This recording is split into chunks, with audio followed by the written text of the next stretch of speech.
Look at. Oh my gosh. It's Andrew Shayde, and he has on suspenders like he did in his first episode. Both episodes. I wore my new one too. Oh, you just gave away a secret.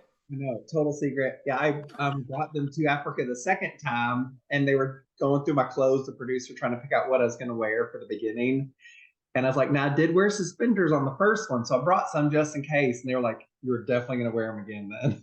Are you impressed? I remember that. I am, yeah. Because I'm totally obsessed with you. Hey everybody, it's Malu Beyonce and Debbie V, and we have a special guest. It is Andrew Shayde. Ready? Okay. I'm so excited. Let's go. Let's do this. Let's talk about some fun stuff. Okay, yay! Well, I have to get this out of the way first. That was my little cheer to my old cheerleading days. And I have to ask you a question. Don't get offended. Yep. Are you really a cheerleader? I was. The funny thing is, I'm an older guy now. I was a cheerleader and coach for 14 years. But not recently. Like I'm grown. I've aged. But of course, is one of the things that they asked me a little bit about out there, because I think that's kind of part of my personality. Like in spirit, I'm just always kind of a cheerleader, like always a little peppy. So they asked me a lot about it while we were out in Africa, my first challenge. And why no pictures? What's that? Why no pictures? No pictures. We didn't see any pictures. That's a good question. I don't. Maybe I just didn't submit any, but there's a million out there. I have videos of me at cheerleading nationals, and my teams have been on ESPN a couple times. I was like the super competitive cheerleader, for a long time, and then coached All-Stars, and I even coached college years afwards. But now I feel a little guilty for making fun of you in our podcast about being a cheerleader, because you seemed really proud of it, and I did make fun of your cartwheel. Okay, so listen to this. Okay, so the story behind that. They asked me to do a cheer or a cartwheel, and I was like, or a tumble. And I was like, I'm not going to do a cheer. I just felt too I felt too old. But I was like, I used to tumble. I used to be an incredible tumbler back in my day, but I haven't tumbled in 15 years. So I was like, I guess I'll do a cartwheel. I haven't done one of those in 15 years either, but I did it. And if you really, really pay attention in that first challenge, when it's kind of my introduction section, I do a cartwheel and then quickly grab the back of my hamstring because I and it hurt. Are you serious? If you watch, it was like a 0.2 of a second where I like grabbed my leg and I limped for like 2 days. And I was mortified because I used to be the real deal. I've been on ESPN. And then I was like, that was my like sign. I was like, this is it. These are my end days. I'm old. I'm dead. I can't even cartwheel anymore. Like, oh, you're not old. You're a bad A. You know it. So Debbie, what you got for them? That is true, though. I did cartwheels all the time, and I think 20 years later, I tried to do a cartwhal. Oh man, it was not easy. Yeah, I'm like, my ego was just like, like, because I'll still get, my sister and I will go to like the swimming pool or something, and I'll do some crazy tricks off the diving board. I'm pretty good still on a trampoline, but man, on the ground, that's a different ballgame now that I've aged. Yes. Okay, so I'll start with a question. Yeah.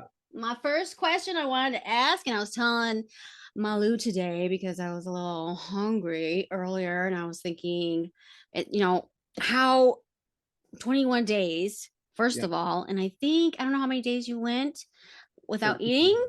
13? Oh, well, 13 whole days. 13 is my full challenge. But so do you think it's harder to be starving or naked? That's what I want to know. Like what's the real? Probably naked. Not because I'm like, oh, I'm so ashamed or embarrassed. I don't care about that. You get out there, and even if you've never been naked in public, after an hour, it's the last thing on your mind. I get so frustrated when I talk with people about Naked and Afraid. People are like, oh, this is my friend Andrew. I'll be in a bar. This is my friend Andrew. He was on Naked and Afraid. It happens all the time. Yeah. The first thing everyone always says is, you were naked? Oh, well, it's like to be naked. Everything's just naked. And I'm like, right. I killed and ate a snake. I smeared its blood on my face. I was taunted by a baboon at night. On this most recent challenge, I walk up to a family of giraffe. Like, I've done all these amazing things, and all people want to talk about is, are you naked? Like, yeah. And I always think about that, like no food. Like, oh Yeah. my gosh, they have not ate. Just And look, Deborah, I'm an eater. So like for me to go without food is hard, but I think it's the naked part. Again, not because it's nudity. I don't care. Who cares?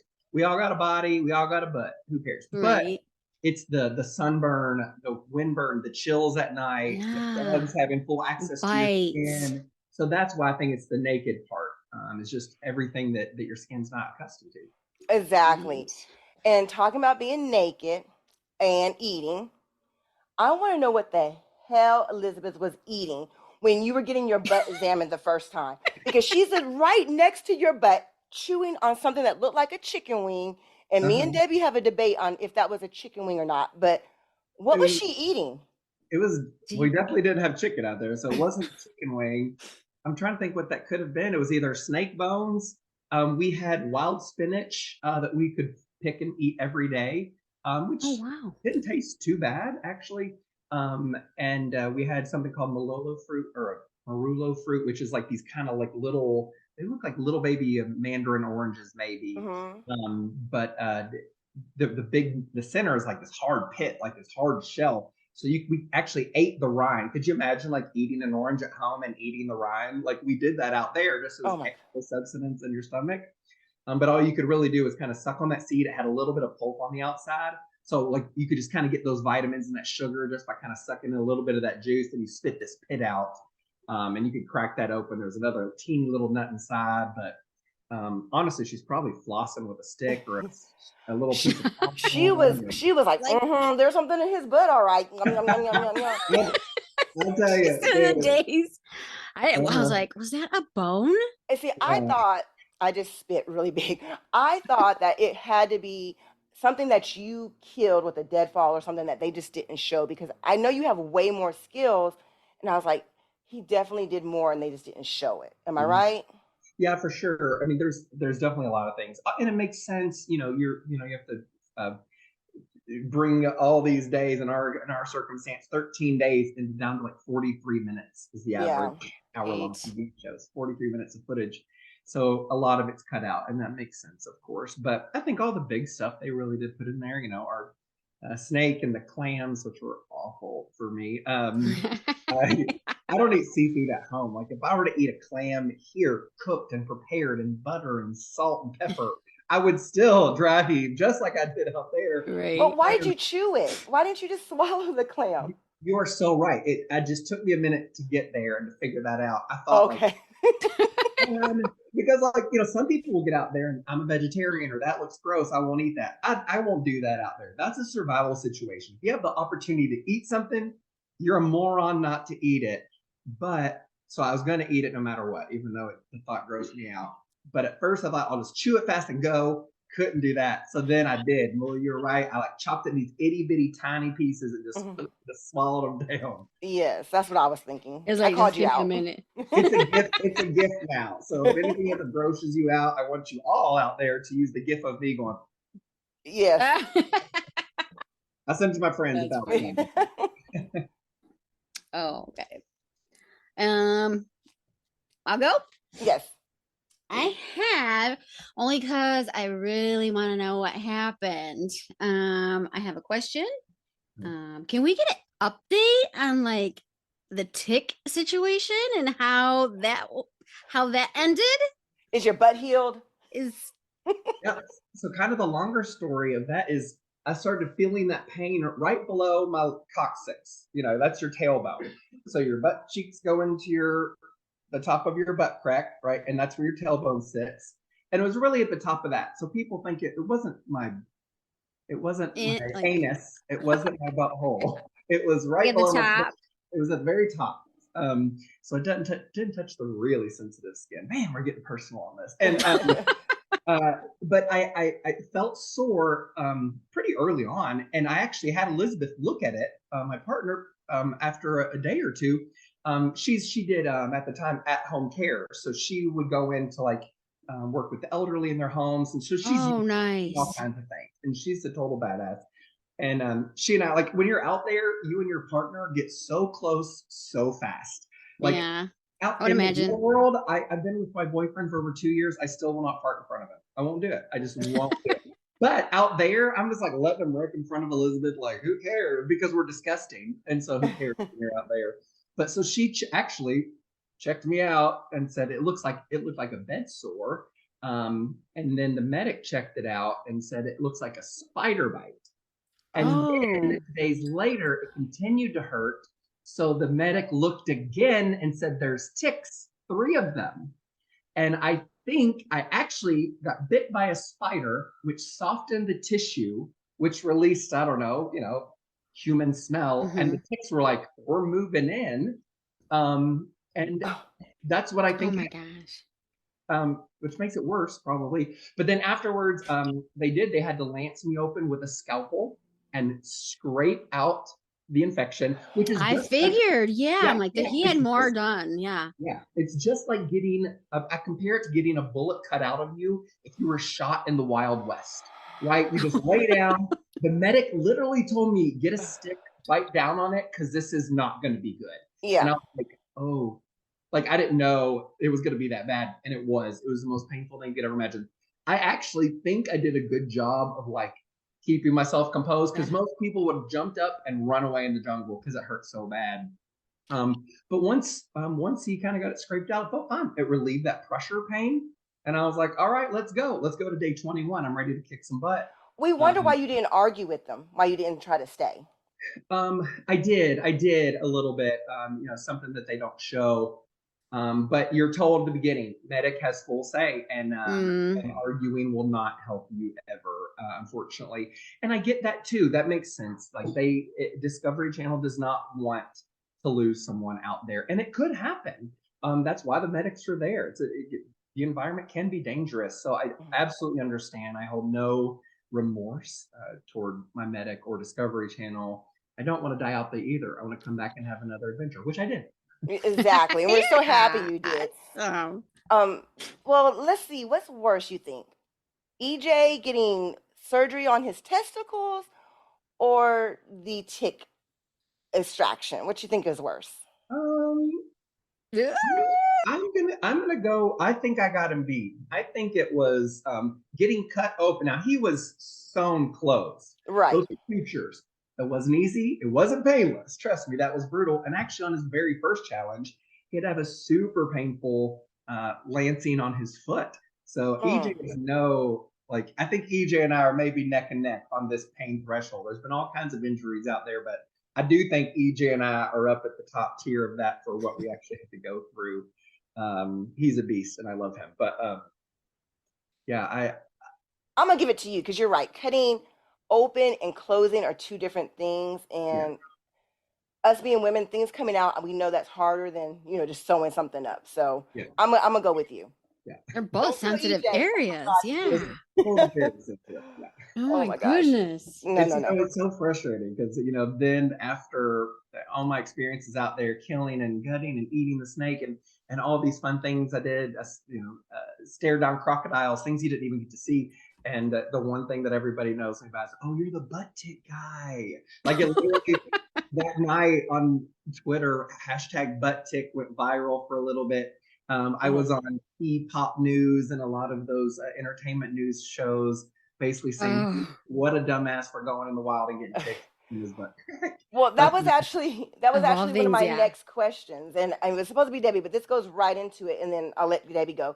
Do you think you were robbed because they focused so much on the butt tick? Are you happy with it? Because it was great TV. It's hard to. I'm all about telling the story. I signed up for this. I signed up for whatever happens out there. I understand that could be on TV, and I'm fine with that. I do wish every once in a while, which you all have done tonight, and I love y'all for that, ask me about other parts of the challenge and not but I get it. I mean, I watched it like this from home. I knew it happened, I tried to brace my family for what they were about to see on TV. But my funny story is when I finally got home from Africa, which was a big to-do anyways, because airports were closing and COVID was hitting at the time that we filmed. I got home, my parents picked me up at the airport and brought me home, and they had ordered my favorite meal, and we were going to have this like sit down, like family, I'm home, what happened? And so my mom, who was a former nurse her whole life, my whole life, so let me see the tick bite. Let me see it. And I was like, no, you're not gonna see it. And you know how moms are. She's like, get up, let me see it. So I Yes. stood up. She pulled my drawers. I had just showered. I was clean as could be, and she pulled my little drawers down and became a nurse. I was like, get out, weirdo. She's like, no, it looks fine. That's fine. My country mom. I was like, oh my. But that's why you're so great. Oh, I mean, I'm serious. Parents like that is what makes kids so great. Hey, So props to your mama. she would have yeah. made sure I was okay. It was that without a love, but I was just embarrassed. Turned red. Oh my gosh. What did your dad say? Because your dad would be like, Debbie Was loved that he in the video. was he proud? Oh yeah, when you said, "Son, why are you naked?" Which he really did say. He was super proud of me, and especially after actually finally get to see the episode. He's very cool and collected. He's brilliant, smart. But he came up to me, he's like, "I'm so proud of you," and he got me this shirt. He got me this shirt made that I still have for the rest of my life. It says "Badass like my dad." And that was the gift he gave to me, and it was worth $1 million to me. Oh my goodness. I'm sorry I took your thunder, That's Debbie, awesome. but I just had to ask about that. Go ahead. That's okay. Well, I had one serious question. I had also seen, along with the comic book writer, that you're a director at the shelter for you shelter. Yeah. I find amazing. I so applaud you for that. And then you mentioned in the interview on the news, you just for that moment you could see you could feel their struggles and what they go through. Do you think that inspired you out there to like want to try to make it till the end or in any way? Like, I mean, if anything, no, I'm not comparing signing up for Naked and Afraid to being homeless. Those aren't the right. same. But what I meant was, to be at the whim of all the things around you that you can't control. And Right. kids that are homeless. If you don't know, I run an emergency shelter for kids in Central Kentucky, and I'm a development director there, so I kind of do grants and fundraising events, but the kids are around all the time, and they're goofy and fun and awesome. And but when you're sleeping on the ground and you realize that, oh no, it's going to be a cold night tonight, or the rain's coming, or this, like it was a series of fears that I've never had before, because I sleep in my warm bed under this with the heat on. Yeah. But all of a sudden, those elements that these kids and anyone who's experiencing homelessness faces all the time, that was eye-opening to me, because if you're not able to sleep because it's cold or raining or this or that, man, that lack of sleep will mess you up and do it real fast. It's one of the things that I think Naked and Afraid doesn't touch on enough. They always talk about dehydration, not eating, bugs. The one thing they don't talk about enough is people's inability to sleep out there on the ground. You're constantly worried about what's out there that might want to eat. Oh yeah. And especially in Africa, the predators are everywhere. You would hear hyenas literally walking around us at night, or baboons, or on my most recent challenge, lions and hippos, literally right outside our shelter. And so how the hell are you going to go to sleep when something that wants to eat you is 8 feet away without you're like this all night. cage? Like, it's terrifying. You can't go back to sleep once you feel like you're being hunted. And of course, the weather, you're sitting there shivering, freezing cold, you can't sleep. And anyone will tell you, if you've ever had a night where you were stressed out or something else was going on, you just couldn't sleep, that next day you were foggy. But then try to do it 4 or 5 or 6 days in a row, and you literally start to hallucinate or see things or sink into depression, maybe like you've never had ever. Lack of sleep will mess you up. I agree. Wasn't Chris James your partner for this next one? Yeah, on my newest challenge, Okay. Christopher James came back he was in the desert in Mexico on his Baja. And he suffered from sleep deprivation, and I really think that's what led him to tap. And I said he had mental challenges out there from lack of sleep. So, I mean, they don't talk about it enough. Yeah, not at all. People always want to know like what it's like to be on Naked and Afraid, and I'm like, you know what? You can do an easy version. Just go sit outside in your backyard, and in the cold, and just stay awake all night, and then see how you feel the next day. And that's a pretty tame version. Your backyard's probably, I'm assuming, pretty safe. It may be cold, but just go back there and just try to stay awake all night long, and then see how you feel at 9 a.m. and that's about 8% of what Naked and Afraid is. Oh, wow. Okay, can I share It's a story crazy. with you, Andrew? Yeah. Okay, so I'm in Texas, and there was like this huge cold freeze, a couple months back before Christmas. And I wanted to go to the gas station to fill up my gas container for my generator. And it's freezing, and I'm out there, and my hands are freezing, and this is right after Frozen, and I could not get the gas container off. And there's no one around. Finally, two guys show up. One guy goes inside, and I ask him, "Hey, can you, help me take off this gas lid?" And he looked at me and he said that he didn't speak English.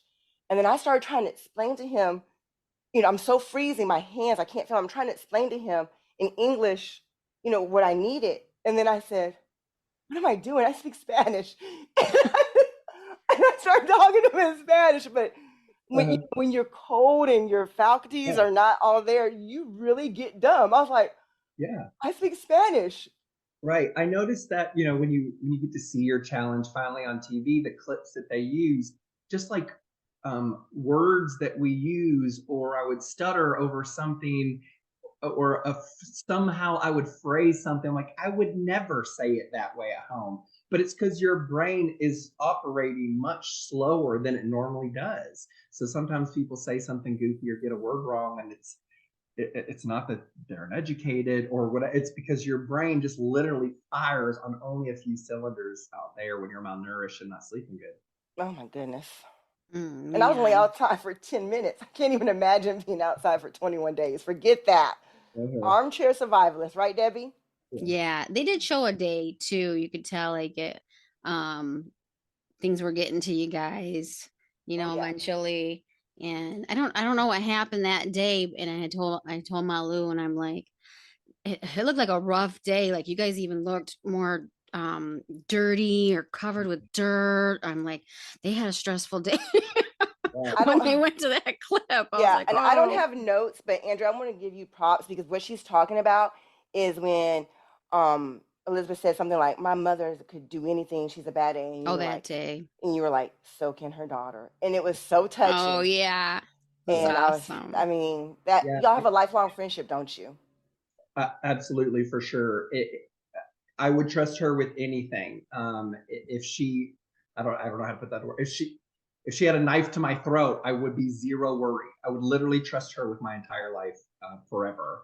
And that is an Awesome. incredible experience out there, especially because not everyone gets that. I know everyone gets out there and doesn't always get along. Um, Right.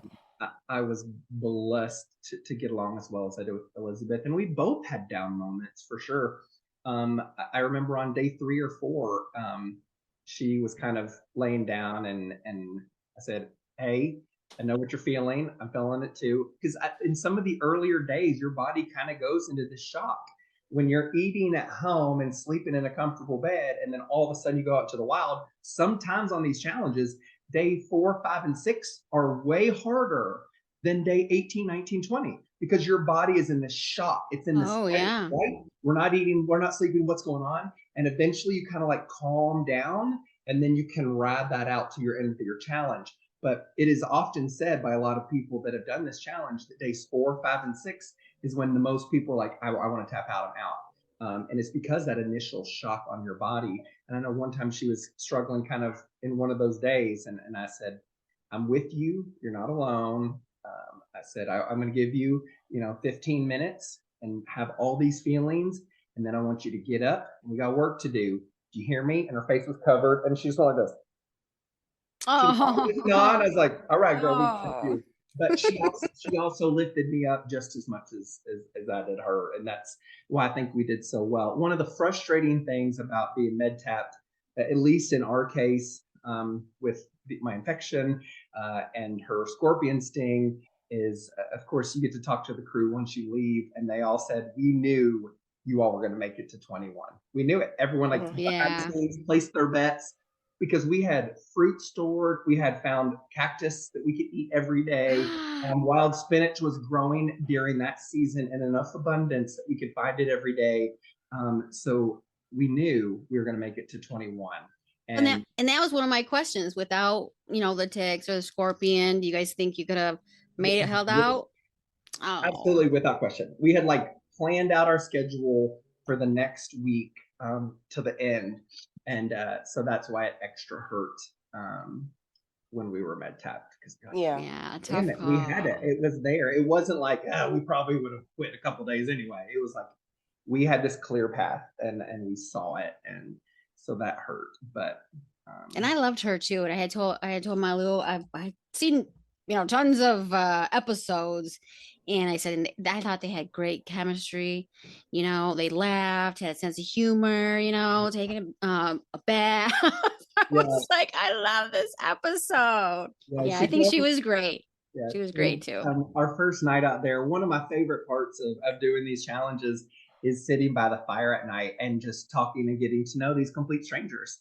You talk Yeah. about everything, mostly because you can't sleep. So, and in Africa, we have to stay in our boma at night. So you can't just like, I'm just going to go sit by the river. I'm just going to go walk over there. At night, you're in a cage together for almost 12 hours because you can't leave or the animals will literally kill you. So Yeah. you're forced to sit Right? next to my partner Elizabeth the first time, or Christopher James my second time, and all you have time to do is talk and get to know each other. And so we'd ask questions, some of the most intimate things of our lives you get to know. And these are two people that I would literally die for, and I think vice versa to this day. So that's really cool. That's amazing. Yeah, she That's told me amazing. on our first night, I asked her like, "Are you dating anybody back home?" And she's like, "No." Or she said, "Yeah, I'm kind of talking to somebody." And she said, "You see anybody?" I was like, "No, not really." I said, "I am gay though." And she goes, "I knew." And I was like, "Oh, you did?" I was like, "When did you know?" And she goes, "I knew the second you opened your mouth." And I was like, "Okay." That's the theme of our whole podcast. Oh I my could god. list like four things. Like we knew Andrew Shayde was gay when this, I saw it. I the saw it. second reason, the third. I mean, that's like the whole thing because you're adorable. We knew, Yeah. Yeah, and very proud of it. Like I she was don't so want to sweet. say that I like you more than Jake, but the suspenders. What? I Yeah. mean, you're winning me over. No one can be Jake Nodar. He is a god and naked and afraid. You're winning me A couple over. times, and he's like, it's like talking to Tom Cruise to me. Like he's like such celebrity in my eyes, but he's hysterical. He's funnier, I think, even in real life than on the show. That's just who he is. Um, but yeah, it was such a cool experience. Elizabeth told me out there. She said, yeah, she said when she was like in high school, she said I was always the girl that just like went out and collected, like all my friends were the alternative kids and the theater kids and the gay kids, and like I was just always felt like I was the mama bear of all the like outcast kids, and I was like, that's not Oh. cool. I'm so gay.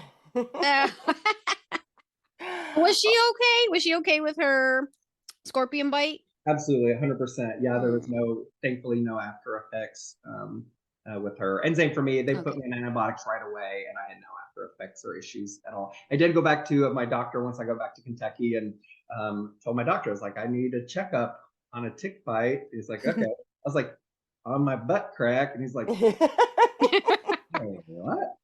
I was like, I was naked in Africa for 2 weeks. Blah, blah. He's like, you were what? So I went in, and he's the funniest guy. He was like, you did what? You did Naked and Afraid? You signed up for that? You were like, he was like, you're an idiot. And I was like, oh no. So when Well, you go we're to bars, do people recognize you now, or do you like Sometimes, it? yeah. Yeah, sometimes. I live in kind of a smaller town, I suppose, so people around here generally know. Most people don't bring it up because they don't want to bug me, I guess. But yeah, mm. definitely some people like, oh, were you on Naked and Afraid? And it's like, yeah. And they'll always say, oh, what about those ticks? I hear tick jokes about everything. Oh, I bet. Imagine, oh, I bet you were ticked off. Oh, oh, you got out of here just in the tick of time. Like, Oh, I'm like, and actually, my friend owned a bar here that we like to frequent. And when I go in there, she'll play on the jukebox that country song, I want to check you for ticks. You ever heard that song? Oh my yes. Oh Yeah, my. gosh. but I love it. It's part of the story. I find it super funny. I love that other people find it funny. Who cares? Live it up. We find the fact that you had to tell you were gay more funny. We felt bad for you about the ticks. So, I mean, Yeah. because I know you're capable. Like, I'm going to make a prediction that I'm really good at football predictions because I have a minor in psychology and I'm an expert armchair survivalist. And I'm just an expert at everything that I can't do myself. And I'm going to make a prediction that you are going to kill it on the next season. Because y'all are kind of the underdogs. Y'all are both together. Y'all both have a mission, and your self-esteem needs this win. Nothing's going to hold you back. And you're with a bad A. You have two bad A's who didn't get to show off what they had the first time. I'm pumping you up, Andrew. Get pumped up because I know you're going to do it. We're I know excited. it. I know We're it. so excited. I love it. Yeah, when we first went out there, and I hope I don't get in trouble for even saying this, Chris and I had these conversations about, on night 1 and night 2, I was in South Africa both times. So I kind of had this, I call it home court advantage, that I got to be in near the same location both times. But we had these conversations, like what it felt like to not finish the first time, and how do we overcome that, and how do we avoid the same issues that we had prior, and not make the same mistakes. I didn't almost set my shelter on fire the second time because I learned. We did make fun of you on that one. Yeah, I made fun of myself. But yeah, I will say, like, anyone that loves survivalism or just being an outdoors, hiking, backpacking, camping, there is no greater teacher. Whether you watch 1,000 YouTube videos or read every survival book, there's no greater teacher than being freaking out there and actually doing it. Yeah. Now I can say I've been out there twice, and the things that I have learned firsthand when it counts the most have been unbelievable, and way more things than I learned in years in Boy Scouts. Yeah. And so you feel like you're a little more prepared this time, or not? Like a different area? More prepared as far as just like general knowledge for sure, and experience. I was more scared the second time, because the second time I knew it was going to be hard the first time. I knew it was going to be hard. But until you go through it, you don't know how hard. So going to the second time, I was like, oh, shit. Like, here we go again. Yeah. And so I knew what hunger truly felt like, and I knew what sleep deprivation felt like, and the elements. And, my second challenge, it got way colder. There was no vegetation, nothing that we could forage to eat. So my second challenge, you'll see, is exceptionally more difficult than the first. Okay. Don't tell me the answer to this, because I don't want to know. But let me tell you, but this is why when you said that, all I could think was, did y'all cuddle? Because his cuddle game was completely off, and now I just cannot handle it. Like, oh my gosh, I cannot wait to see it. Yes, this is an important piece of cuddling, and this is the ongoing. People always say, why didn't you cuddle? Cuddling only works if you don't have fire. Okay, now here's why. Now say this is, okay, my hand's the fire, right? Now someone's gonna lay here. They're gonna have the fire next to them. Okay, that's a good spot. Then who's gonna lay here? Then they get no fire heat at all, because this person is blocking them. Okay, so this person is screwed when you have a fire. So if you have a fire, you just want to lay here and your partner here, because the fire is 100 times more warm than body heat. So cuddling does work in a survival situation if you're unable to make fire. If you're able to make fire, you should both be as close to those flames as possible. Bam. Wow, learned something today. So Brandon lied to me back in high school. But I'm just kidding. I'm just kidding. Brandon, you dog. But also, Chris, who is my brother forever, he has RLS. He has restless leg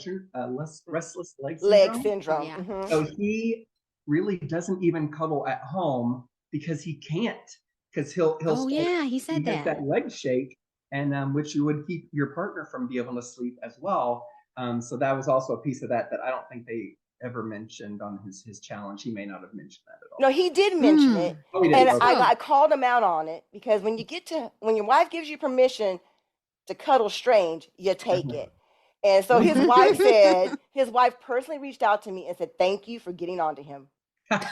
Yeah, but Chris and I had this conversation too. If the situation calls for it while out here, we were going to cuddle. And he said, absolutely. If that's what it takes to survive, you're going to do anything. So he's not above it.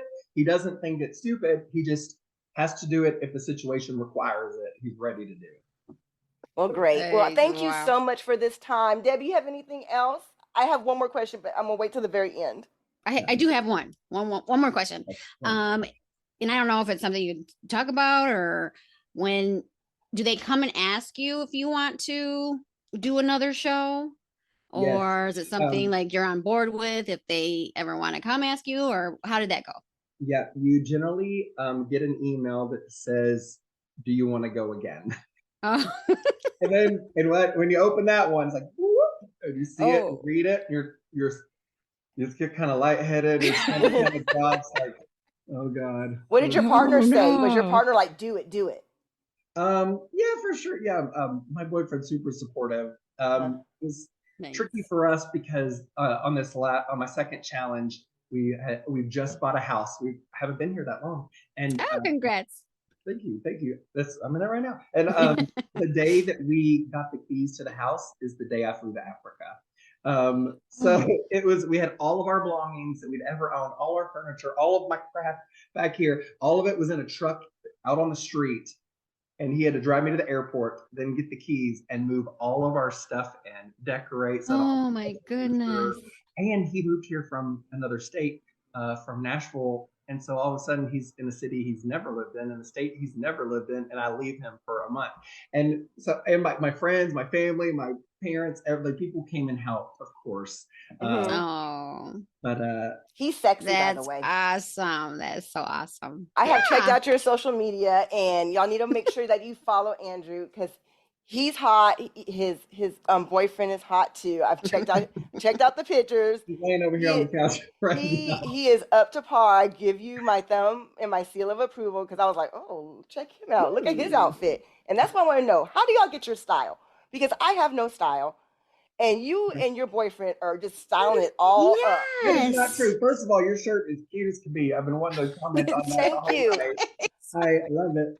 I'm actually a terrible dresser. So so this is a true story. I'm going to wrap up. So we have all kinds of friends here. A lot of my friends are like hunters. I have like my redneck gay friends where we can like hunt and go to the lake.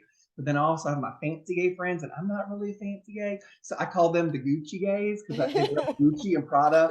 And I was like, they're Gucci gays, but I'm like an Old Navy gay. Like I don't have fancy clothes. So like I have 2 news interviews tomorrow morning, and I'm already like, I don't know what I'm gonna wear. I got like 3 t-shirts and you always look good.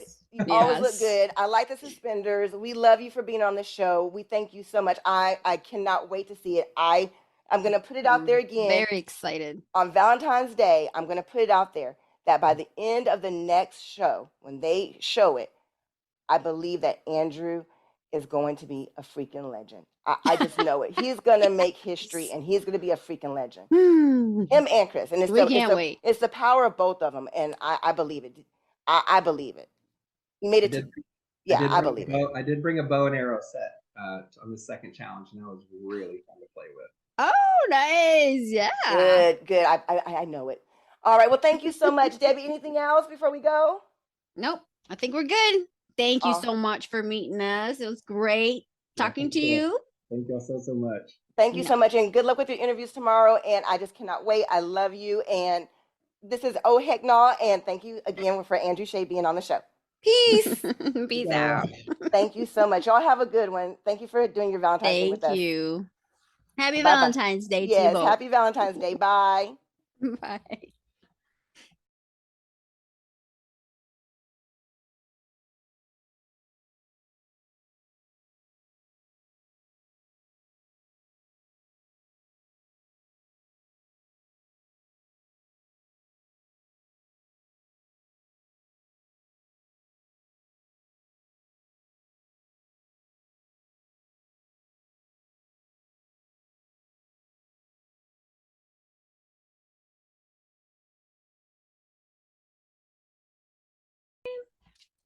You ready, Debbie? I'm ready. And thank you so much for doing this on Valentine's Day and on your anniversary. Yes, happy anniversary. Yeah, thank you. We did dinner date night earlier, so now we're home. Okay, so I have a couple bourbons in me, so I'm going to be extra sassy today. Oh, perfect. That's what I like to hear. All right.